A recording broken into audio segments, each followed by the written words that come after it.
చిన్ని కథలు చెప్పనాకి స్వాగతం.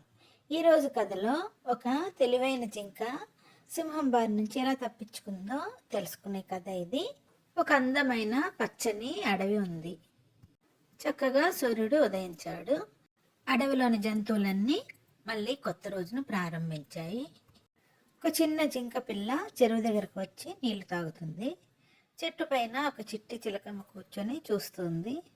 అలాగే ఒక తుంటరి కోతి ఒక చెట్టు మీద నుంచి ఇంకో చెట్టు మీదకి గెంతుతూ తన తుంటరి పనులతో అల్లరి చేస్తుంది.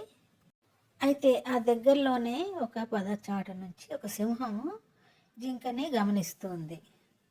సింహం ఆకలితో ఉంది. లేడి పిల్ల ఎలా అన్నా దొరుకుతుంది కదా అని మాటు వేసి చూస్తూ ఉంది. ఇవేవి గమనించిన జింక పిల్ల తన పనిలో తను ఉండి నీటిని తాగుతుంది చెరువు దగ్గర. అయితే చిలక పైనుంచి గమనించింది సింహాన్ని. అది వెంటనే శబ్దం చేస్తూ అరవసాగింది. కోతి పిల్ల కూడా ప్రమాదాన్ని గ్రహించి తన శబ్దాలతో పొంచి ఉన్న ప్రమాదాన్ని గురించి హెచ్చరించాయి జింక పిల్లకు. అక్కడున్న జంతువులు జింకపిల్ల కోతి పిల్ల అన్నీ కూడా పరిగెత్తడం ప్రారంభించాయి.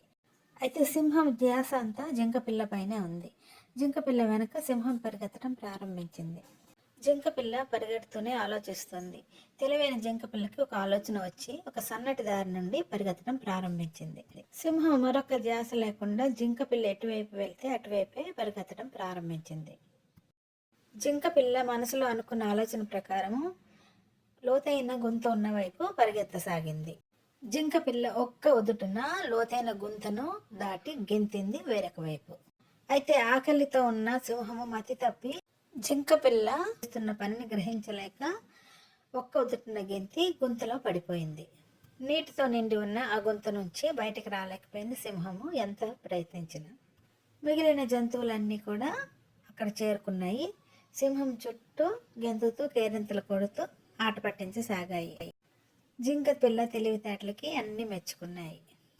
కానీ గుంతలో ఉన్న సింహం మాత్రం కోపంతో గాండ్రించసాగింది వాటి వైపు చూసి. తెలివితేటలుంటే ఎటువంటి ఆపద నుంచైనా తప్పించుకోవచ్చును. ఇలాంటి మరిన్ని చిన్ని కథల కోసం do like, share and subscribe my channel చిన్ని కథలు చెప్పనా.